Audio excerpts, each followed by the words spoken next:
Have mercy on me, O God, because of your unfailing love.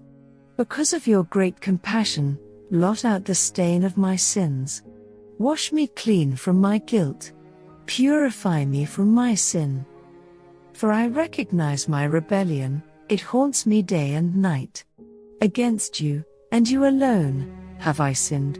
I have done what is evil in your sight. You will be proved right in what you say, and your judgment against me is just. For I was born a sinner, yes, from the moment my mother conceived me.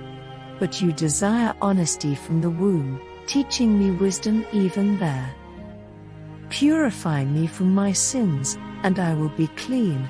Wash me, and I will be whiter than snow.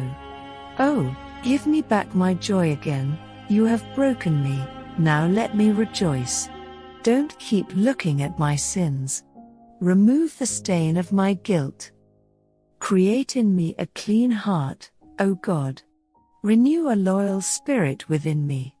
Do not banish me from your presence, and don't take your Holy Spirit from me.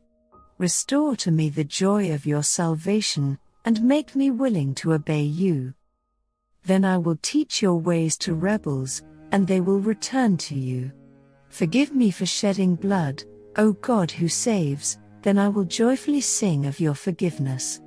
Unseal my lips, O Lord, that my mouth may praise you. You do not desire a sacrifice, or I would offer one. You do not want a burnt offering. The sacrifice you desire is a broken spirit. You will not reject a broken and repentant heart, O God. Look with favor on Zion and help her, rebuild the walls of Jerusalem. Then you will be pleased with sacrifices offered in the right spirit, with burnt offerings and whole burnt offerings. Then bulls will again be sacrificed on your altar.